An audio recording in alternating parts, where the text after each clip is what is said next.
my name is Brianna Potter, and I am the Accessible Ohio Specialist for the Northeast region of the state. I'm also an occupational therapist and a Certified Americans with Disabilities Act coordinator. Today's presentation on experience is the fourth in the Accessible Ohio Playbook six-part webinar series. I'm happy to share this information with you alongside my colleague, Tanya. Would you like to introduce yourself and explain the accessibility features of today's webinar? Sure. My name is Tanya Vela, and I am the Accessible Ohio Specialist for the Southeast area of the state. I am also an occupational therapist. We plan for accessibility from the start. We use the accessibility checker that is built into Microsoft 365 to review the resource guide and PowerPoint. We address color contrast, font style and size, and add alternative text, known as alt text, to visual images. Also, in our delivery, we mention each other by name as the conversation goes back and forth to indicate who is speaking. This can be helpful when attendees are receiving this information through services like American Sign Language interpretation and live captioning. After the webinar, we edit the transcript and fix any captioning errors before uploading the webinar to our on-demand library. We also include a reasonable accommodation statement in our invitation to the webinar, so if attendees need an accommodation, they know who to ask. Taking these steps up front can make this presentation more accessible and inclusive for everyone. Brianna, will you give the attendees an overview of our webinar series? Sure. The Accessible Ohio Playbook six-part webinar series started with the fundamentals, which described three main considerations when designing and enhancing the accessibility and inclusion of all environments. These include the Accessible Ohio Priorities, the Americans with Disabilities Act, known as the ADA, and Universal Design. The second session on planning and awareness included best practices for creating accessible websites, ideas for communicating the accessibility features an organization offers, and strategies to train customer-facing staff on disability awareness and accessibility. The playbook continued with the second priority, navigation. This webinar shared best practices for arriving, entering, and moving throughout a space, general elements to apply to all these areas, and ways to enhance accessibility to create a culture of inclusion. The playbook continues today with the third priority, experience.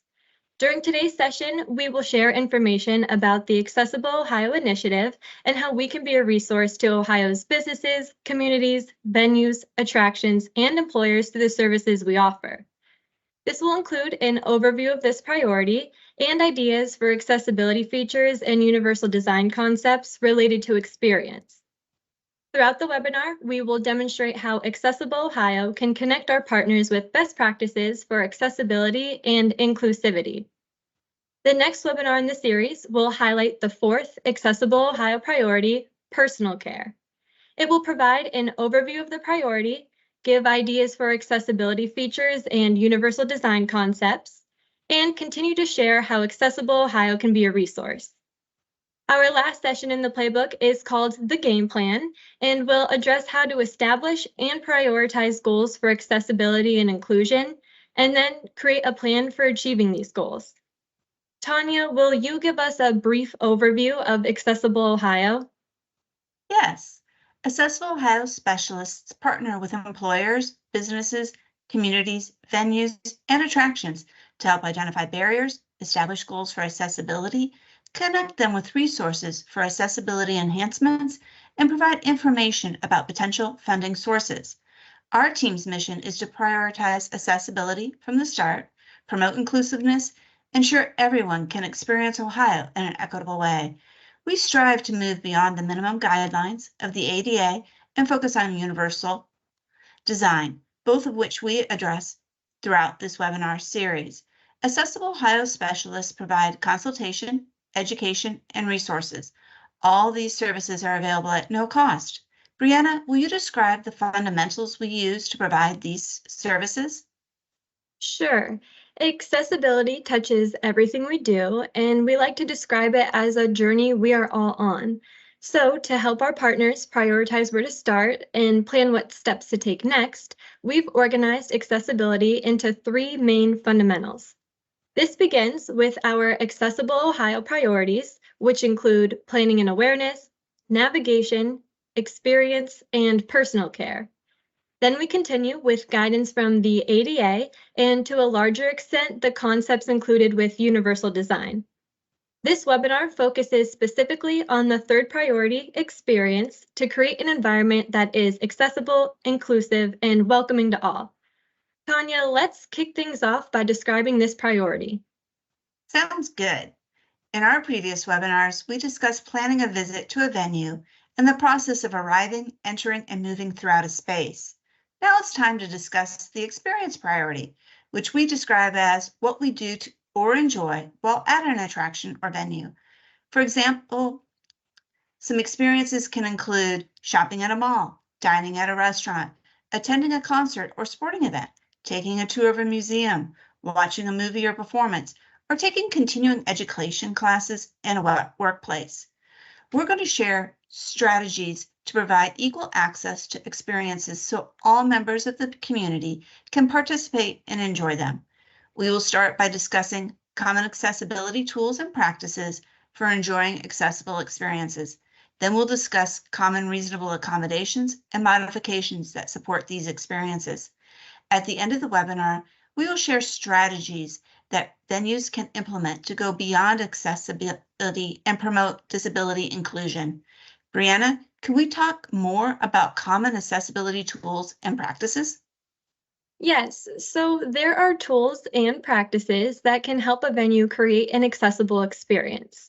These contribute to the concept of accessible design, which comes from the ADA Civil Rights Law and the 2010 ADA Standards for Accessible Design. We're going to explore some of this guidance and how it relates to the aspects of experience that many venues share, such as ticketing, seating, dining, and counters. Let's begin with an overview of accessible design. Great idea, Brianna. Accessible design is informed by the ADA. This civil rights law makes it unlawful to discriminate against individuals with disabilities in all facets of public life. It covers aspects of work such as the hiring process and employment, and aspects of public life such as accessing goods at a store or going to see a movie. It also covers state and local government programs, activities, and services, such as art programs offered by a public library. The 2010 ADA Standards for Accessible Design, which we refer to as the Standards, was created by the Department of Justice as a resource for entities with responsibilities under the ADA. It provides minimum guidelines for making sites, buildings, facilities, and elements accessible for public use. The standards and the ADA work together to remove barriers and provide equal access to individuals with disabilities. Brianna, let's use the concepts of accessible design to share tools and practices for accessible experiences. Okay, let's start with ticketing. Tickets are often needed to attend sporting events, concerts, plays, conferences, or any event that requires assigned seating. The ADA includes guidance for venues to provide an equal opportunity for individuals with disabilities to purchase tickets for accessible seating. I have a question for the audience to get us thinking about inclusive ticket sales. True or false? Tickets for accessible seating must be available for purchase at the same time as non-accessible seating. Please choose the response you think best answers this question. Let's see what our audience members are thinking here. It looks like the majority of the audience is thinking the answer is true, and that's correct. Venues with responsibilities under Titles 2 and 3 of the ADA are required to provide individuals with disabilities an equal opportunity to purchase tickets for accessible seating. This includes providing the opportunity to purchase tickets during the same hours and using the same methods, such as over the phone or online. For instance, a playhouse that sells tickets on their website cannot require customers purchasing tickets for accessible seating to call the box office. Tickets for accessible seating are also required to be available during the same stages of sales, like pre-sales or promotional periods, as non-accessible seating. Now, let's talk about pricing. Providing equal access also means providing equal pricing. Tickets for accessible seating must be the same price as non-accessible seating located in the same section. So after a customer buys a ticket, the next step is going to the venue the day of the event and finding their seat. Tanya, what information do you have on the guidelines for accessible seating? Accessible seating enables individuals with disabilities and their friends, families, or guests to enjoy experiences together, such as sporting events, performances, and movies. There are guidelines included in the standards about accessible seating. Covered entities have a responsibility to provide accessible seating options, which include wheelchair spaces, companion seating, and designated aisle seats. Before going into detail about these, here's another question. True or false? Accessible seating can only be located on the main floor and not in places like balconies and club boxes. Please choose the response you think best answers the question.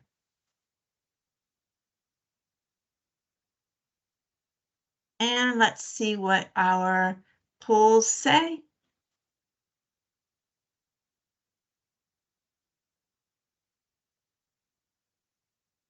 And our audience says false. And that is the correct answer. Accessible seating should be in all seating areas. They should be dispersed throughout the venue, providing equal opportunities for individuals with disabilities to view a performance or event from wherever they prefer. Now let's talk about the types of spaces and seats. Wheelchair spaces are designated spaces with guidelines for lines of sight, amount of space, and other considerations. These spaces involve individuals using wheelchairs or motorized scooters to view events and activities and performances. Companion seats enable individuals to enjoy an experience alongside their family member, friend, or guest with a disability. These are generally side by side to a wheelchair space and have the same quality, comfort, and amenities as other seating in the same area. Lastly, designated aisle seats can enable individuals who have difficulties with mobility to access a seat in a stadium or auditorium. These seats can have movable armrests, which can assist with transferring into the seat. Tanya, our next topic is accessible dining. Dining in the community is an experience many of us participate in. The standards provide guidance on minimum requirements for accessible dining surfaces, such as the height of tables. It's important to consider making accessible dining areas available throughout all areas of a restaurant, including outdoor spaces. The PowerPoint slide shows an accessible table, which provides adequate space and clearance for an individual using a wheelchair to dine. It's helpful to remember to maintain clear, accessible routes to accessible dining areas. This can be as simple as remembering to push in chairs after customers have left. Venues that offer dining can also train staff on disability etiquette and awareness. Accessible Ohio offers this training customized to your venue's needs. It includes best practices such as asking an individual using a mobility device before moving it to maintain an accessible route. These ideas and more can create an inclusive dining experience for all individuals. Let's finish up this topic with another true or false question. So true or false, accessible dining surfaces can include tables, bars, and outdoor picnic-like seating. Again, please choose the response you think best answers this question. Let's see here. The votes are coming in, and it looks like the majority of the audience answered true. And that's correct. Providing equal opportunities for individuals with disabilities includes providing accessible dining surfaces throughout a space. Brianna, often during an experience, there comes a time when something is purchased or information is gathered, like paying the bill at a restaurant after eating a meal, checking out at a gift shop to buy a souvenir, buying tickets at the sales desk at an aquarium, or visiting a guest service counter at the mall to get a coupon book. The PowerPoint slide shows an individual using a wheelchair paying at a counter. These types of counters also have requirements. The standards provide technical guidance for counter height and the space to approach and maneuver about the counter. I have another question to ask the audience. True or false? Accessible counters only benefit customers with disabilities. Please choose the response you think best answers the question.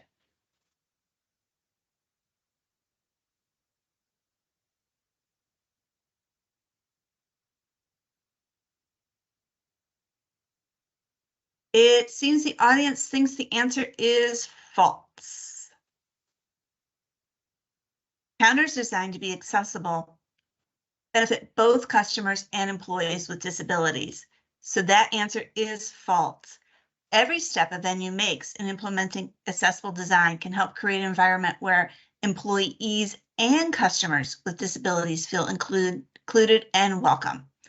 We're going to talk about strategies to go beyond these guidelines in ticketing, seating, dining, and counters later in the webinar.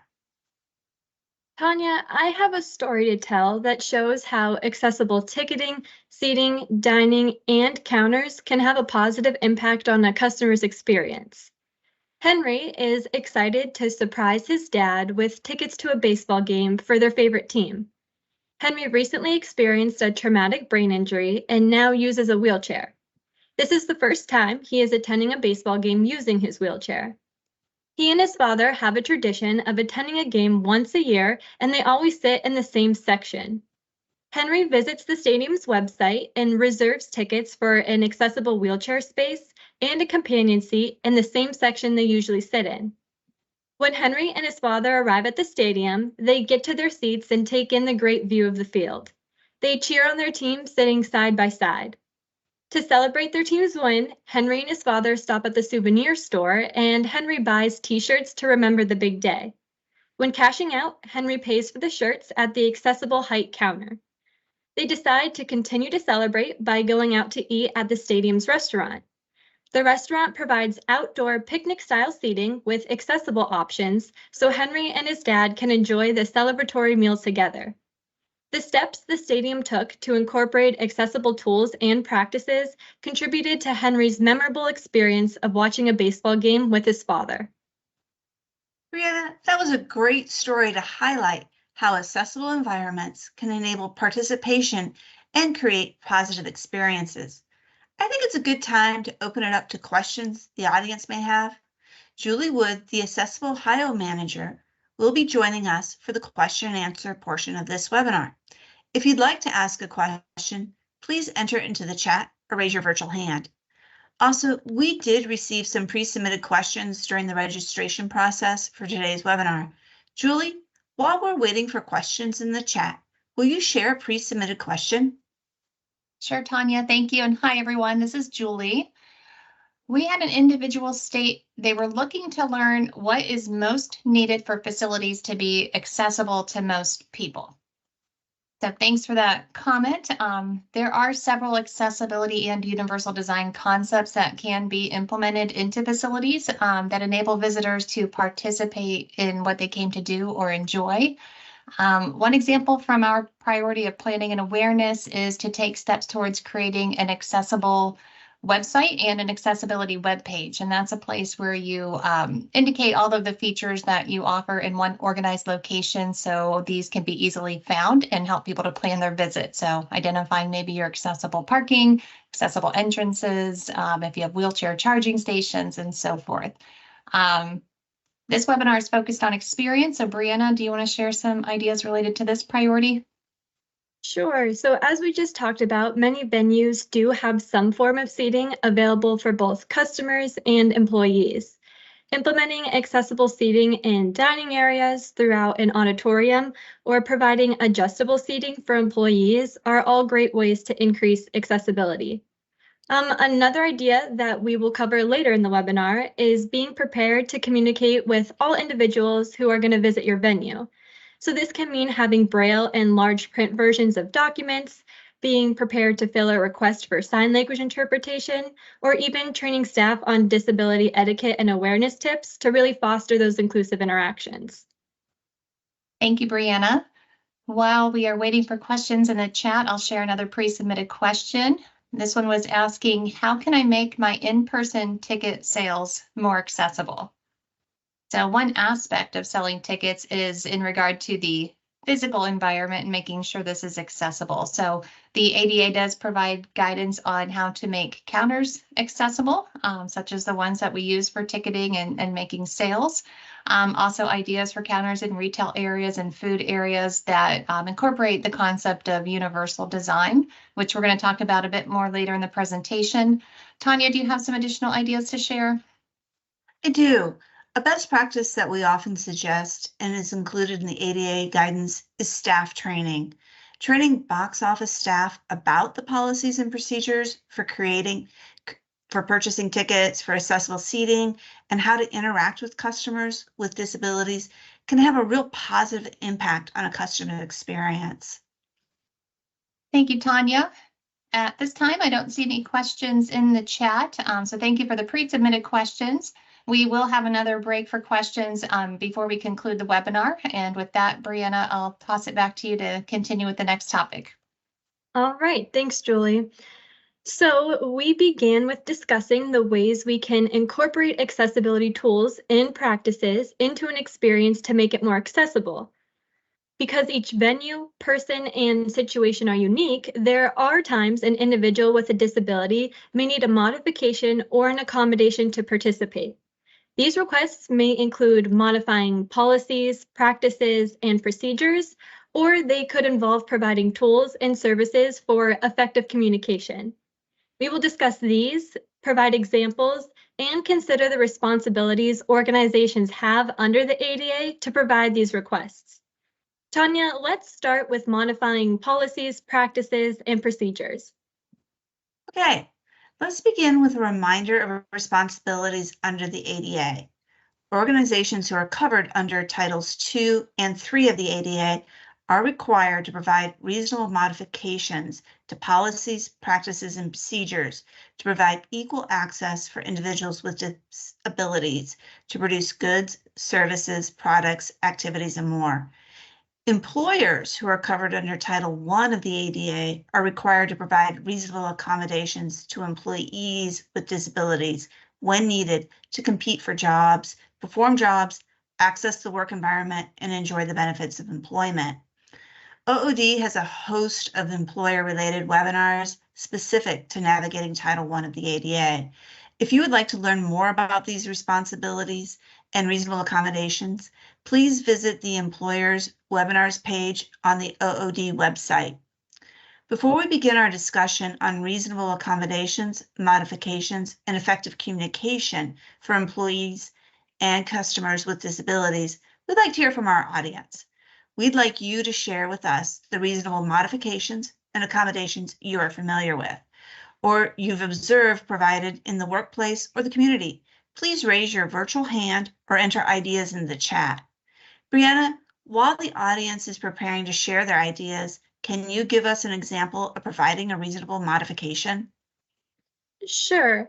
So sometimes venues and employers have a no animals allowed policy, which creates a barrier for customers and employees who may use service animals.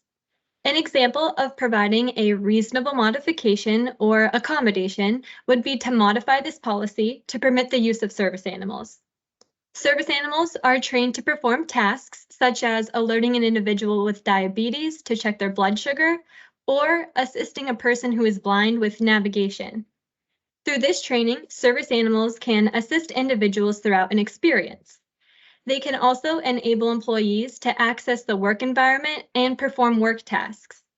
To illustrate, an office building modifies their animal policy to allow a deaf employee to bring their service animal to work.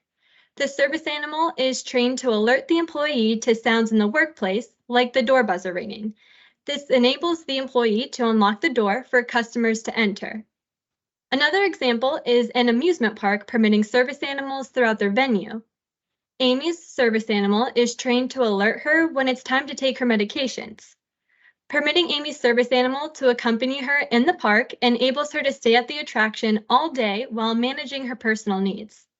Tanya, this is just one of many examples of modifying a policy as a reasonable modification.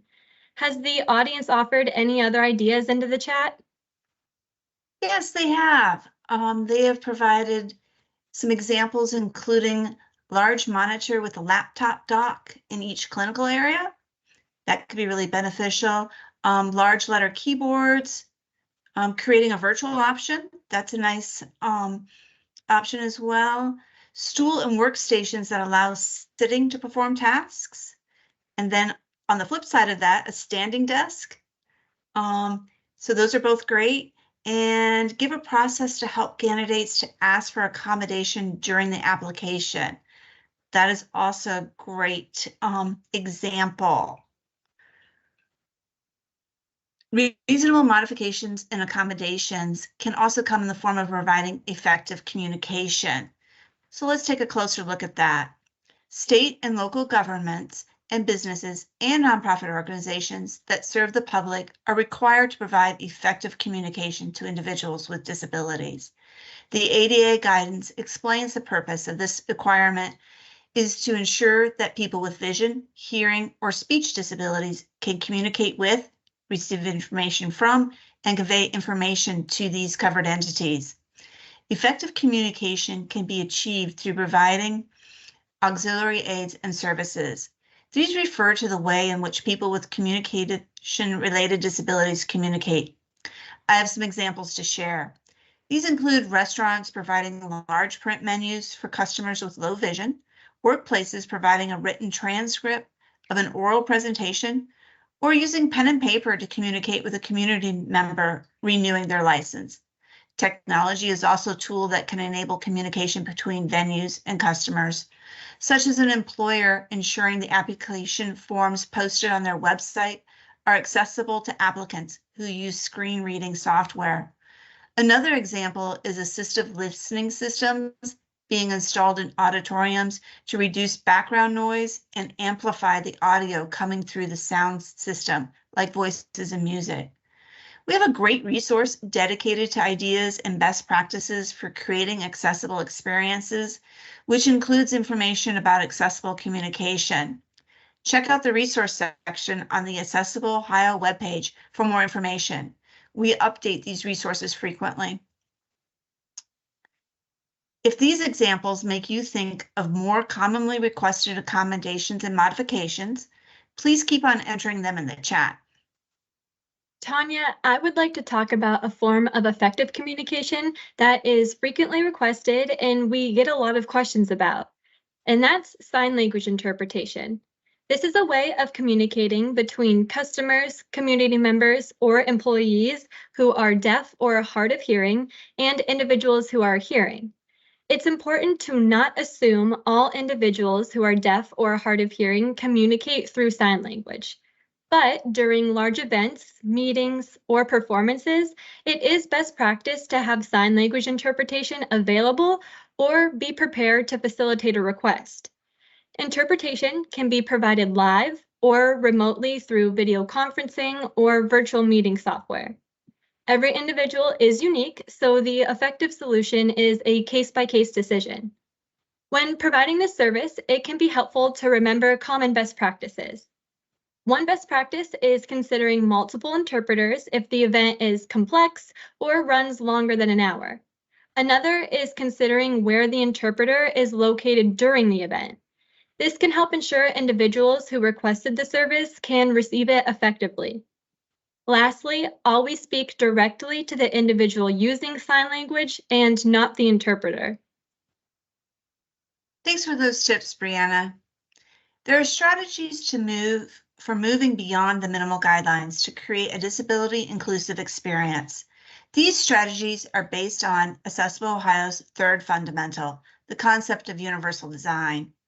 Universal design focuses on creating products, buildings, and environments to be accessible, usable, and understandable to the greatest extent possible by all people. This includes the aging population, families with children, and individuals with disabilities. The guidance set by the ADA and the concepts of universal design work together to create environments that are accessible and inclusive.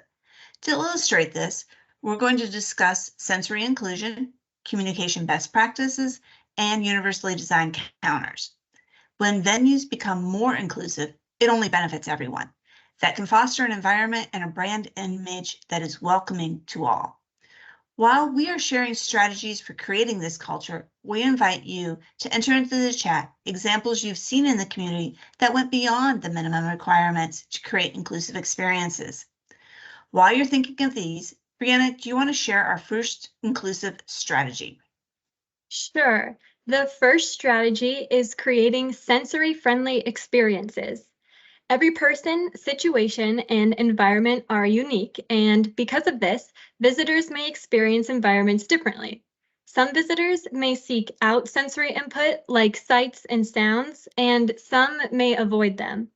Some spectators may clap along to the music played during timeouts at a basketball game, and some may cover their ears. There are tools venues can make available to visitors which can enable them to take part in activities and have meaningful experiences. Social narratives describing what a person will experience while visiting a venue, sensory rooms, sensory hours, and sensory bags are all ideas for sensory-friendly strategies. For this webinar, we are going to focus on sensory-friendly hours and sensory bags.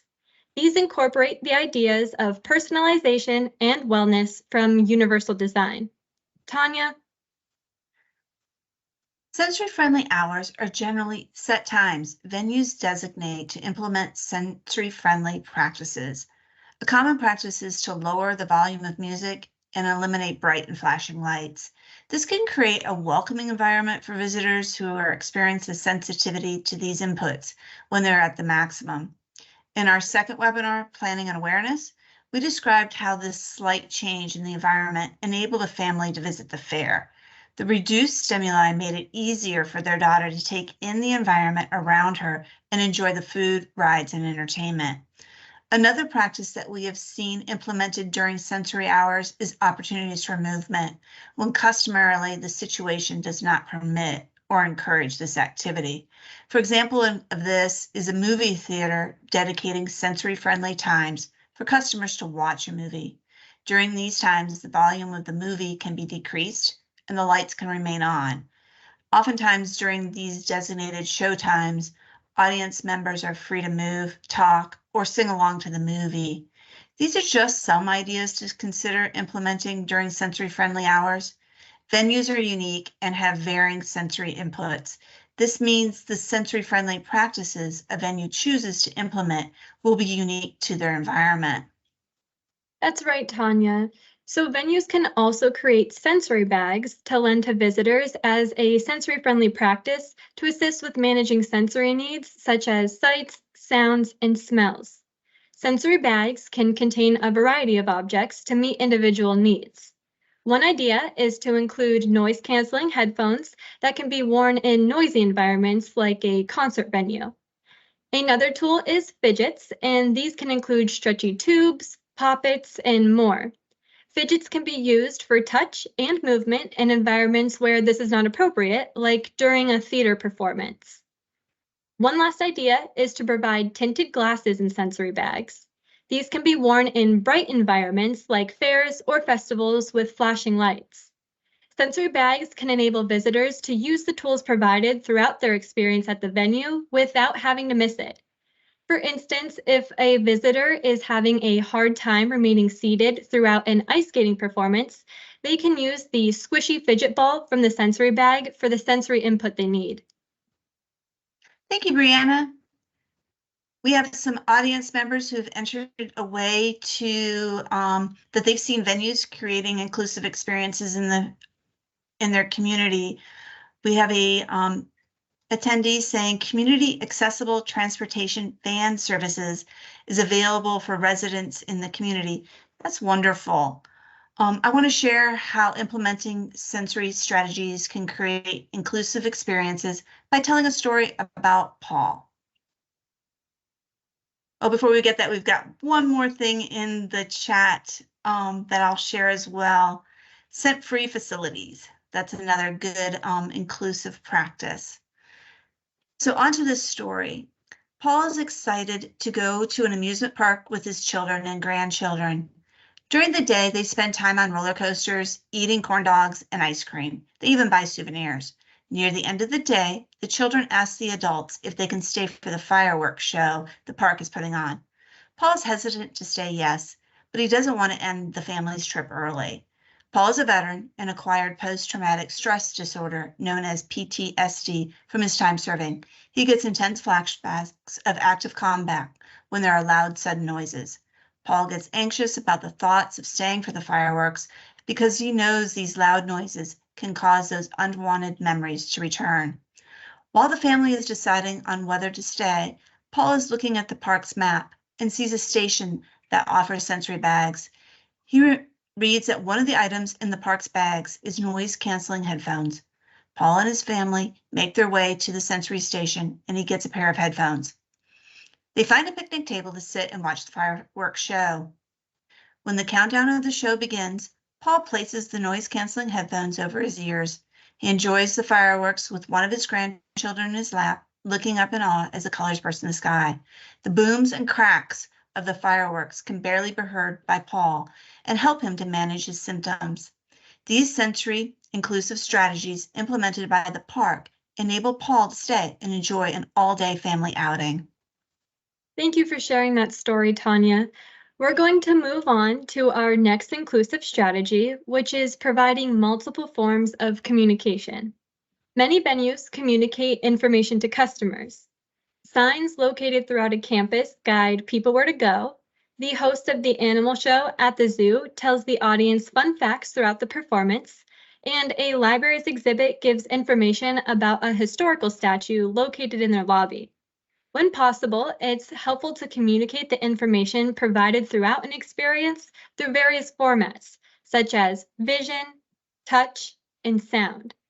This can enable information to be perceptible and understandable to visitors with various disabilities, learning styles, and of different ages. One example is a zipline company who has an instructional handout they have all customers read before going on the zipline. The handout provides text in 2 languages, which people can read. They have a copy in Braille to be prepared to provide effective communication through touch, and staff members are available to read the instructions for customers to hear. Having these forms of communication readily available for customers can send a message that the business cares about what people may need to participate.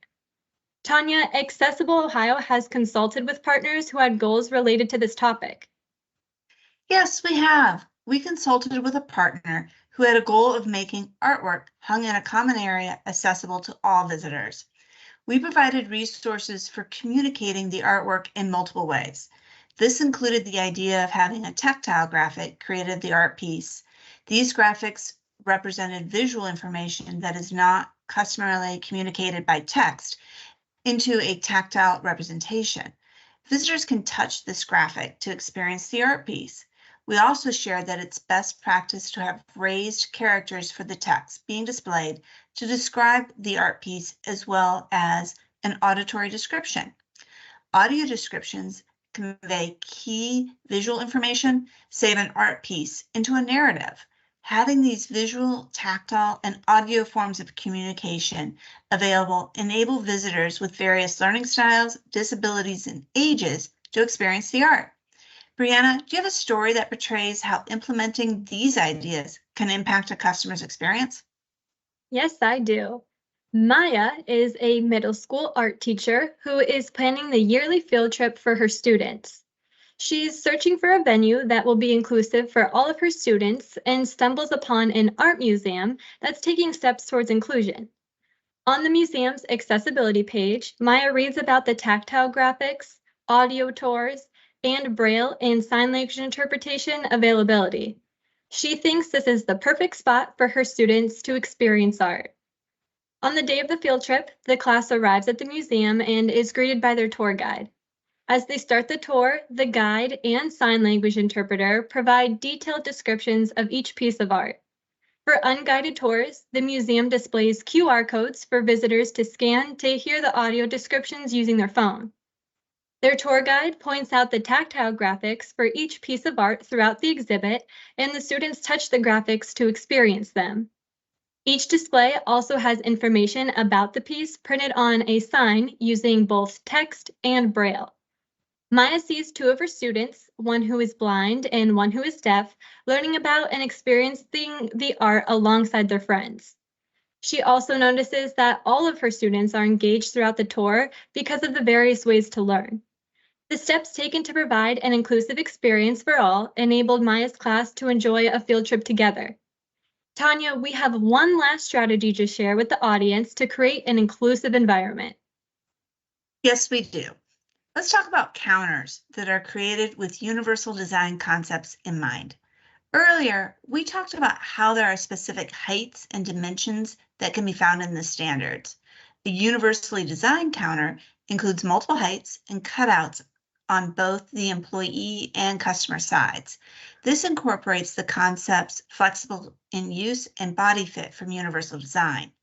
Having countertop space available at different heights can make a difference for customers and employees. Brianna has a story to share with us to illustrate this. Isaiah works part-time at his local county library. He's excited about the new front desk counter that the library installed because it has multiple heights. Isaiah has attention deficit hyperactivity disorder, known as ADHD, and finds he can concentrate best when he is able to move while doing his work. After the desk was installed, he was able to go throughout his workday performing tasks while sitting down or standing up. He also appreciates how the front desk is helping him have more inclusive interactions with people who are checking out books or asking him questions. He can sit down and use the lower countertop to make eye contact with members using mobility devices like wheelchairs or scooters. This lower level also gives him the opportunity to interact with children checking out books. Isaiah can use the higher countertop to stand throughout his shift. He specifically stands when he has to input new members' information in the computer to open a library card because standing helps him concentrate on the task. Isaiah also notices that Sally, a library volunteer, oftentimes uses the middle level countertop to talk with members because this is the best option for her height. Having all these available height options for employees and customers to interact makes the experience of checking out at the library more inclusive. With that story, I would like to open it up to the audience to ask any questions you may have. You can do so by raising your virtual hand or entering your question into the chat. And Julie is going to be joining us again and is going to start with some questions. Thank you, Brianna, and hello again, everyone. This is Julie. We do have some questions in the chat. We have a question that's asking, does an employer need to modify their policies? Doesn't a reasonable accommodation need trump a policy? So the Americans with Disabilities Act is regulated by the Equal Employment Opportunity Commission, and they provide a lot of great guidance on reasonable accommodations. They organize the types of accommodations to illustrate the many ways that accommodations can be provided. And one of those types is to modify a policy. So when an employer is talking with an employee who has requested an accommodation during that interactive process, and you're considering the effective solutions, one possibility you may consider is to modify a policy. For example, we were talking with an employer who had received a request about bringing a service animal to work, and they had a no animal policy. And so they modified that policy to permit the use of the service animal in the workplace. So it's not automatically something that an employer has to do, but it is a type of accommodation to be considered if it is an effective solution for the particular accommodation being requested. It's always a case-by-case decision based on what the individual's unique needs include and what the uniqueness is of the employer's environment. So hopefully that answers that question. Tanya or Brianna, do you have anything to add to that? No, I don't. Our next question is from our friend Monty. He is asking about some guidance on the difference between pet services and emotional support animals and what support might look like. So in general, the Americans with Disabilities Act speaks to service animals under Titles 2 and 3, and service animals are trained to perform a specific task to assist individuals with disabilities. There are other terms you might hear of: comfort animals or emotional support animals.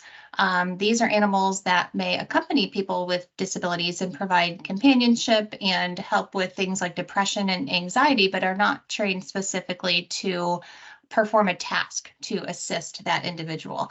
So that is a general difference between the types of animals that you might be familiar with in the public.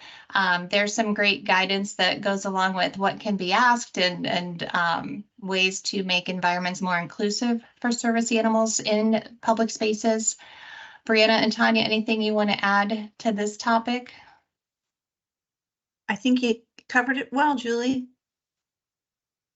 For either of these questions, we would be happy to talk with you in more detail about your unique situation and connect you with helpful resources and best practices if that would be beneficial to you. Another question: aren't ESAs covered by the Fair Housing Act rather than the Americans with Disabilities Act?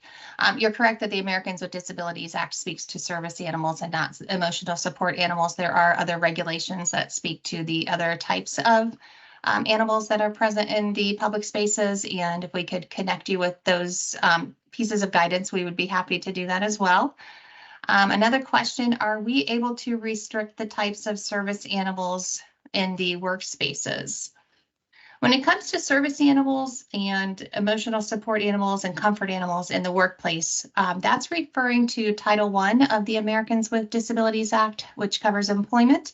And the way that you would look at providing an accommodation related to an animal in the workplace would be modifying a policy. So what we talked about earlier, Title I doesn't specifically speak to service animals as a type of an accommodation. So when an employer receives a request, whether it's for a service animal, an emotional support animal, et cetera, when they look at that solution and whether or not it's effective, one thing they might be considering is whether the answer is to modify a no animal policy to permit that animal in the workplace.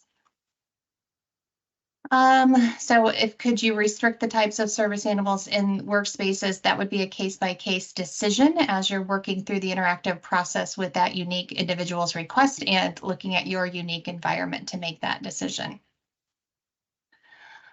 Carrie's asking, could you send out links or additional information on service animals versus emotional support animals?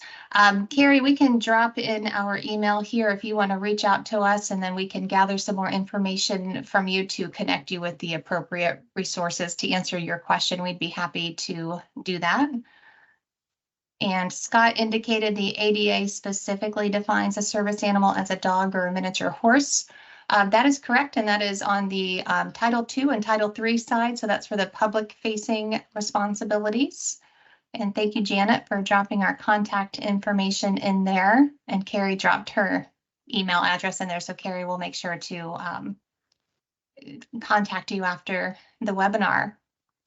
While we are waiting to see if any additional questions come in, let me get to some of the pre-submitted questions that we received.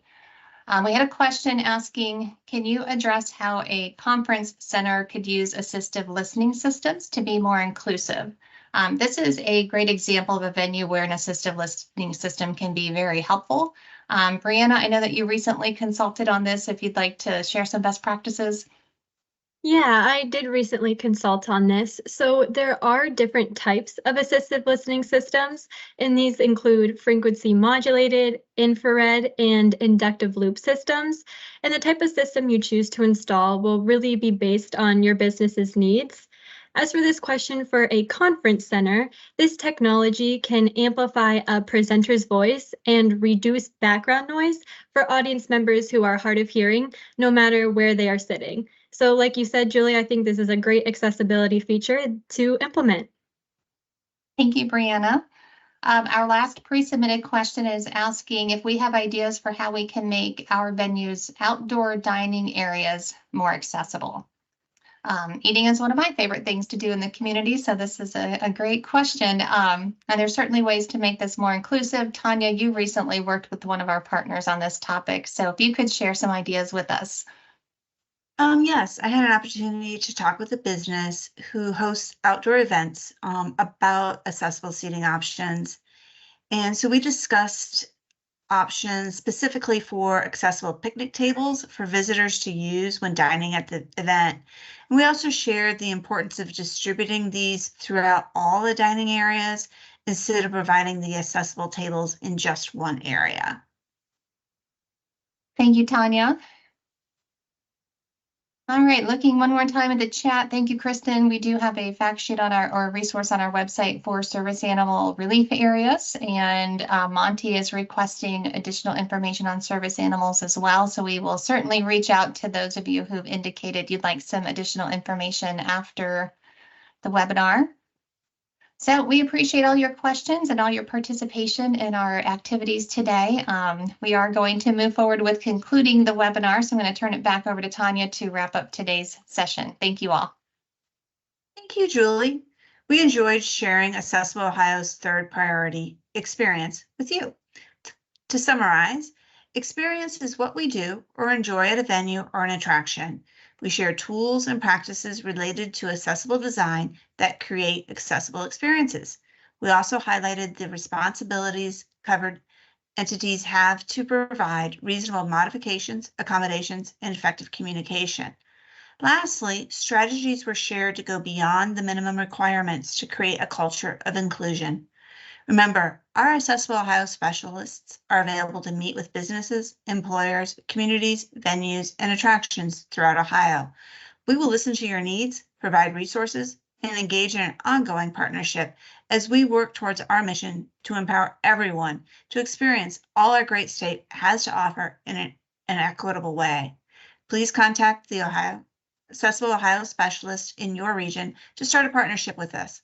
Our contact information is on our web page, and a link is being provided in the chat area for your convenience. I'd like to thank you for joining us today.